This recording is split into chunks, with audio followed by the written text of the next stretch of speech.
అమ్మగారికి బోరు కొట్టకుండా చిన్నయ్య గారు కూడా తోడున్నారు. ఆఫ్ కోర్స్ ఇది మీరు తీసుకెళ్ళొచ్చు మేడం. ఈ డాక్యుమెంట్స్ ఎప్పటికీ ఆయనకి కనిపించకూడదు. లాయర్ ఇచ్చిన పేపర్స్ తారక్ చూశాడంటే ఇంకేమన్నా ఉందా? కాదంబరి కాదంబరి ఏమైంది? అమ్మగారు కూడా శుభ్రం చేయడానికి వెళుతున్నట్టున్నారు అయ్య గారు.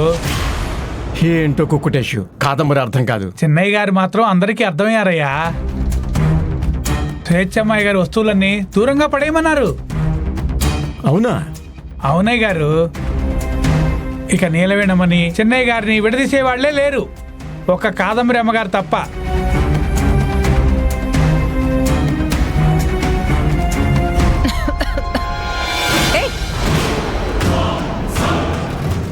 నా గదులకు ఎందుకే వచ్చావు?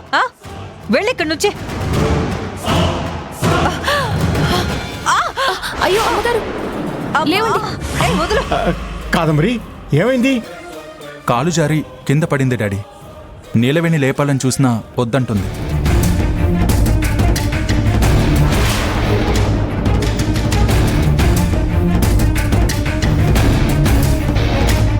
అదేదో నువ్వే చేపట్టుకుని లేపొచ్చుగా.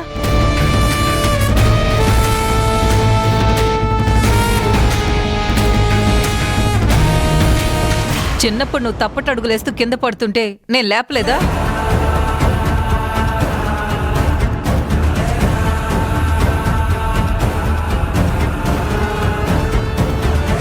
డాడీ నేను కింద పడుండొచ్చు, మళ్ళీ పైకి లేచాను. అదుపు తప్పి కింద పడుండొచ్చు, కానీ తప్పటడుగులు ఎప్పుడూ వేయలేదు. కింద పడిందని నీలవేణి చెయ్యి అందించినా చిరాకు పడితే ఎవరైనా ఏం చేస్తారు? నువ్వు నా గదిని శుభ్రం చేయాల్సిన అవసరం లేదు. నువ్వు బయటికి నడు. నీలవేణి నీకప్పుడే చెప్పాను, నువ్వే ఇల్లంతా గాజు బొమ్మలా మెరిసిపోవాలి అన్నావు. ఒక గది శుభ్రం చేసి ఇంకో గది వదిలేస్తే ఎలా సార్? ఏ మూలన బూజు దుమ్ము వదిలేసినా ఈ ఇంటికే మంచిది కాదు. ఆ విషయం నీకు నాకు అర్థమవుతుంది. అర్థమవ్వాల్సిన వాళ్ళకి అర్థం కాకపోతే ఏం చేయాలి చెప్పు? ఇలాంటి వాళ్ళకి చెప్పినా అర్థం కాదు. పద.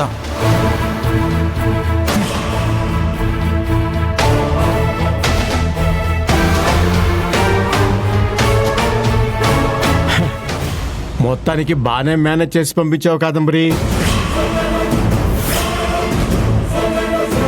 నేను మేనేజ్ చేసి పంపించడం ఏంటండి?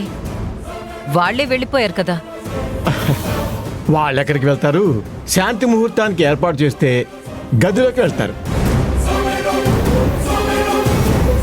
ఫస్ట్ నైటా? చేయకూడదా?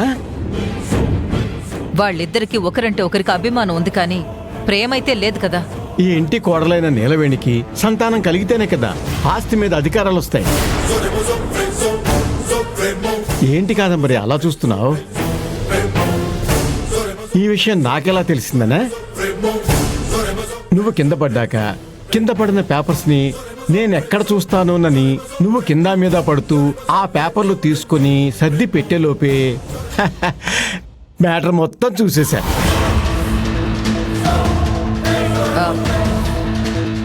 చూస్తే చూశారు, కానీ విషయం తారక్ చెప్తారా?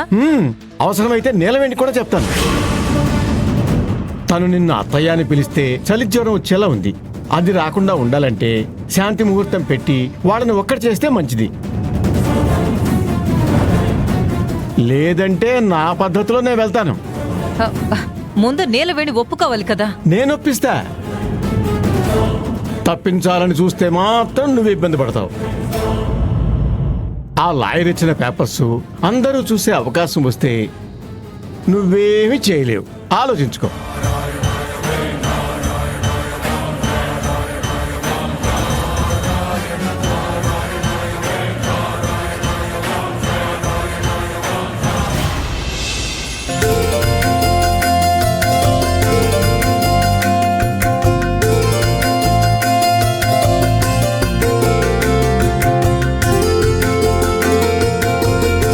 ఏం చేస్తున్నావమ్మా? పూజ సామాన్లు తుడుస్తున్నాను. నాకు నచ్చలేదమ్మా. అదేంటి అయ్యగారు, దేవుడి సామాన్లు తుడిస్తే నచ్చలేదు అంటున్నారు. దాని గురించి కాదమ్మా, నువ్వు నన్ను అయ్యగారు అంట నచ్చట్లేదు. మామయ్య గారు అనొచ్చుగా. అయ్యగారు, ఇంతకు ముందు కూడా ఇలాగే వరుస పెట్టి పిలవమన్నారు. నేను పిలవక ముందే అమ్మగారు ఏదేదో ఊహించుకుని 3 రోజులు మంచాన పడ్డారు. మర్చిపోయారా? అది ఎలా మర్చిపోతానమ్మా? కాదంబరి విషయంలో ఏం జరిగినా జీవితాంతం గుర్తుపెట్టుకునేలా చేస్తుంది. తన నైజమే అంతా. మరి అన్నీ తెలిసి ఇలా అంటారేంటి అయ్యగారు? చూడమ్మా, బయట వాళ్ళని గౌరవించే కొద్దీ మనకి మర్యాద ఇస్తారు, కానీ ఇంట్లో వాళ్ళని ప్రేమించే కొద్దీ మనకి దగ్గరవుతారు. అత్తయ్య మామయ్య అని ఇలా ఆప్యాయంగా మాట్లాడితేనే దూరాలు తగ్గుతాయమ్మా. నువ్వు వరసలు పెట్టి పిలిస్తే కాదంబరి ఒప్పుకోద్దని నాకు తెలుసు, కానీ వాళ్ళు కూడా నిన్ను అర్థం చేసుకోవాలంటే నువ్వు ఇంటికి వారసుడిని అందించాల్సిందే.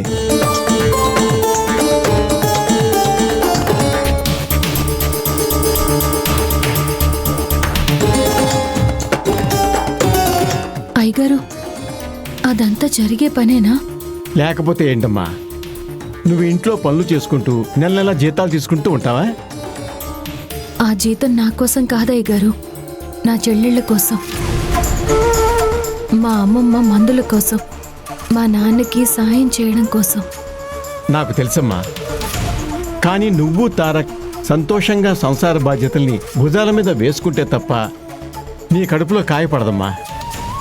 నువ్వు అమ్మవైతేనే కాదంబరి కూడా కన్విన్స్ అవుతుంది.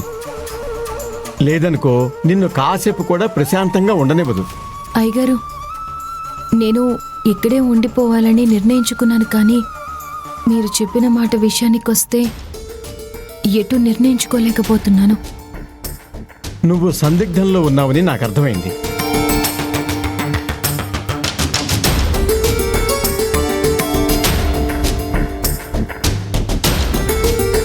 సరే, ఓ పని చేద్దాం.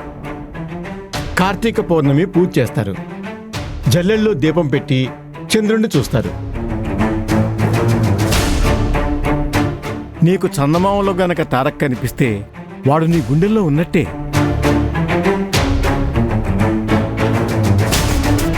అప్పుడు మీరిద్దరూ అర్ధనారీశ్వరులా ఉండాల్సిందే.